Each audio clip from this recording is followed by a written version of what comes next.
नमस्कार दोस्तों, मैं कुणाल कालरा आपका अपने इस चैनल में बहुत बहुत स्वागत करता हूँ।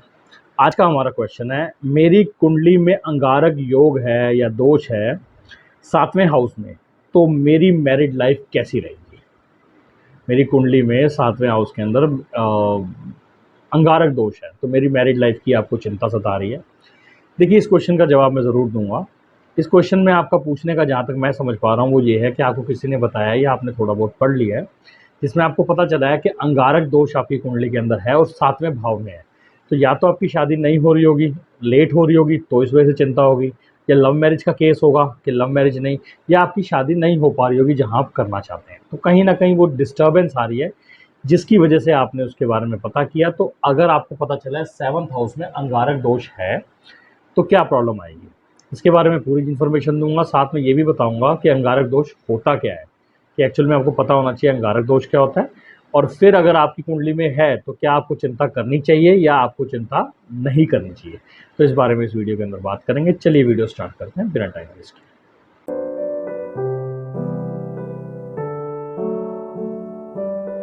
देखिए, अंगारक दोष सबसे पहले समझ लीजिए अंगारक दोष होता क्या है। इसको अंगारक दोष कह लीजिए, या हम कह सकते हैं इसको राहु और मंगल की युति, conjunction of Rahu and Mars. Conjunction of Rahu और मार्स इन 7th हाउस। तो पहले सबसे पहले राहु और केतु अगर जब भी मंगल के साथ कंजंक्शन बनाएंगे तो आपकी कुंडली में अंगारक दोष बनेगा। अब ये राहु मंगल यहाँ हो सकते हैं या केतु मंगल यहाँ हो सकते हैं, राहु मंगल यहाँ हो सकते हैं। किसी भी ये 12 भाव में से किसी भी भाव के अंदर अगर राहु और मंगल बैठे हैं आपकी कुंडली के अंदर, तो ये आपको अंगारक दोष देंगे। अब अंगारक दोष आपको पता चला आपके 7th हाउस में है, तो इसका आपके पास, क्योंकि 7th हाउस में है, तो ये समझ लीजिए कि आपको कहीं ना कहीं मैरिड लाइफ की चिंता है कि मैरिड लाइफ में प्रॉब्लम्स आएंगी और चिंता भी होती है। तो इसका देखिए, इसका सबसे आसान तरीका है, मैं आपको बता देता हूँ कि अगर आपको सही में परेशानी हो रही है कि मुझे इसकी वजह से मैरिड लाइफ में डिस्टर्बेंस आ रही है, या एक्चुअल में आ रही है या आने आ सकती है, क्योंकि राहु और मंगल की अगर जब भी दशा बनेगी। अच्छा, अंगारक दोष का एक कॉम्बिनेशन और बनता है कि राहु और मंगल अगर परस्पर दृष्टि भी बनाएं, कि दोनों की आमने सामने दृष्टि हो, तो वो परस्पर दृष्टि कैसे बन सकती है 7th हाउस की, कि राहु यहाँ है और मंगल यहाँ है। मगर राहु की हम 7वीं दृष्टि कम ही ऑब्जर्व करते हैं। हम जानते हैं कि राहु और केतु की हम 5वीं और 9वीं दृष्टि जानते हैं। मगर फिर भी अगर आप परस्पर दृष्टि बनती है तो भी अंगारक दोष के अंडर आता है, कि ये तो इन्फॉर्मेशन अंगारक दोष की है। इसका ये मतलब नहीं है कि ये समझ लीजिए कि आपकी ज़िंदगी अंगारों की तरह चल रही है, कि आपकी ज़िंदगी में अंगार ही अंगार हैं, परेशानियाँ आ रही हैं, तो मैरिड लाइफ में बहुत लड़ाइयाँ हो रही हैं। मैरिड लाइफ में लड़ाई होने की और कई वजह हो सकती हैं, मैं इस कॉम्बिनेशन के बारे में बताऊंगा। मगर अगर आपकी चिंता है कि ये मेरे को परेशानी आ रही है, तो इसका सबसे आसान तरीका है कि जिसने आपको ये परेशानी बताई है उसने हल ज़रूर बताया होगा। ऐसा नहीं होता कि कोई परेशानी बताए और हल ना बताए। अगर मैं भी किसी वीडियो में सिर्फ परेशानी बता रहा हूँ तो मुझे भी कमेंट में बड़ा कुछ सुनने को मिलता है। तो उस हिसाब से अगर आपको हल भी बताया है कि इसकी पूजा करवा के आपको शांति हो सकती है, पूजा उपाय जो भी आपके मन को ठीक लगता है वो आप ज़रूर करवाइए, क्योंकि अगर आप नहीं करवाएंगे तो आपका मन जो है वो वीक हो जाएगा। देखिए, होता क्या है कि जब हम किसी भी चीज़ को पावर देते हैं या हम किसी भी चीज़ को फोकस करते हैं, जैसे हम कई बार अगर हमारे को पता चल गया कि ये अंगारक दोष है हमारी कुंडली में, तो ये हमारे को चैन नहीं लेने देगा। अब फैसिलिटेटर्स भी कई लोग मिल जाते हैं जो बताते हैं कि हमने भी ये करवाया था तो हमारी भी ये ठीक हो गया।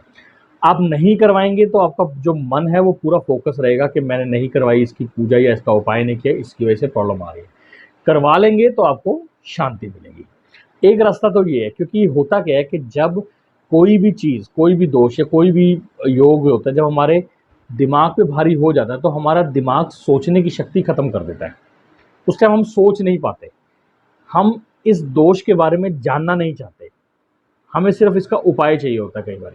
तो अगर हम एक्चुअल में हमारा दिमाग वर्क कर रहा है और अगर हम जानना चाहते हैं ये एक्चुअल में होता क्या है या इससे परेशानी क्या आ सकती है या क्या नहीं आ सकती, तो हम वीडियो कंटिन्यू करते हैं, हम आगे चलते हैं, ठीक है। अब आप समझ लीजिए कि ये राहु और मंगल का युति होता क्या है। पहले ये समझिए कि ये बनती कैसे है। आप ध्यान से देखिए कि राहु है, राहु की हम सब जानते हैं कि राहु की स्पीड क्या होती है। अगर राहु एक राशि के अंदर आया हुआ है, मान लीजिए 5वीं राशि है, अगर राहु 5वीं राशि के अंदर आया हुआ है तो तकरीबन राहु 1.5 साल तक रहेगा। राहु का एक सिस्टम होता है जो एक राशि के अंदर, एक साइन के अंदर 1.5 साल रहता है, 18 महीने, ठीक है। मंगल की स्पीड भी हम जानते हैं 40-45 दिन के आसपास होती है, कि 40-45 दिन रफली आप मान लीजिए कि वो भी एक राशि के अंदर रहती है। अब अगर एक राशि के अंदर मंगल आ गया राहु के साथ, तो तकरीबन 40 दिन तो ये इकट्ठे रहेंगे। 40 दिन ये दोनों एक दूसरे के साथ रहेंगे, ना मंगल भी नहीं हिलेगा और ये भी नहीं हिलेगा एक राशि के अंदर। अब ये दोनों अगर एक राशि के अंदर हैं, तो इसका मतलब वो पूरा महीना अंगारक दोष रहेगा। कोई भी जातक उस महीने में पैदा हुआ तो उसको अंगारक दोष होगा। अब अंगारक दोष इसका ये मतलब हो गया कि तकरीबन साल में 1 महीना या 1.5 साल में 1 महीना मान लीजिए, क्योंकि राहु का 1.5 साल का पीरियड है, तो 1.5 साल में 1 महीना तो रहा।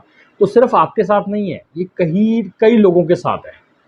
तो इसलिए इतना घबराने वाली बात नहीं है आपको कि इतना घबराएं कि आपका ये योग है तो और किसी का नहीं है। हाँ, अब ये योग करता क्या है वो समझ लीजिए। देखिए, राहु एक इमेजिनरी प्लैनेट है, इमेजिनेशंस करता है। मंगल जो होता है ना, मंगल एक पावर है। पावर, अब आप याद समझिए मेरी बात ध्यान से, कि एक आदमी पावरफुल कब कहलाता है। पावर 2 तरीके से होती है, एक तो पैसा आदमी का पावर होता है और एक उसकी फिजिकल स्ट्रेंथ होती है। अगर आदमी की पावर कहीं खत्म होगी तो इसका ये मतलब होगा या तो फिजिकली वीक हो जाएगा, बीमार पड़ जाएगा, या उसका पैसा जो होगा वो पैसा नहीं होगा उसके पास, तो वो कहीं ना कहीं कमज़ोर पड़ेगा। तो ये 2 चीज़ें होगी पावर की, राइट। पावर के 2 चीज़ें होगी, पैसा और फिजिकल स्ट्रेंथ।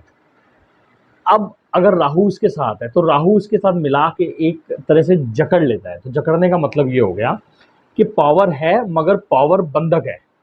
इसका ये मतलब हुआ कि अगर पैसे की वजह से उसको प्रॉब्लम है तो पैसा उसके पास है मगर लोन्स की वजह से है, कि लोन में वो फंसा हुआ है, कि उसकी जो पावर है वो बंधक है। मतलब वो उसकी कोशिश ये होती है कि मैं लोन्स उतारूं फिर मैं अपनी ज़िंदगी, वो लोन उतारने की ज़िंदगी भर कोशिश करता है। जैसे अभी सिर्फ लोन्स की बात नहीं है, इसके साथ एक चीज़ और जुड़ती है। अभी समझिए, पैसे की बात कर रहा हूँ कि लोन्स उतारूं उसके बाद मैं सुखी लाइफ जीऊँ। वो लोन उतारने की कोशिश करता है मगर लोन उतरते नहीं है। उतर जाते हैं, वो कोई चीज़ बेच के लोन उतार देता है मगर कुछ टाइम बाद वो लोन फिर उसके ऊपर चढ़ जाते हैं। तो एक लोन्स का पंगा रहता है, एक बंधक रहता है उसका कि पावर को लेके, कोई बीमारियों को लेके, कि बीमारी एक ख़त्म होती है, वो बड़ी मुश्किल से फाइट करके उसमें से निकलता है, तो कुछ टाइम बाद उसको दूसरी बीमारी पकड़ लेती है। कहीं ना कहीं उसकी पावर को जकड़ा जाता है। और बेसिकली ये ज़्यादातर चांसेस बनते हैं राहु के, ज़्यादातर चांसेस बनते हैं राहु के। तो अगर राहु मंगल आपके 7th हाउस में, तो उसका मतलब हो गया कि पार्टनर से प्रॉब्लम मतलब इन द सेंस कि पार्टनर के कंट्रोल में रहने के चांसेस बन जाते हैं। आप पार्टनर के कंट्रोल में, तो उसमें गलत क्या है।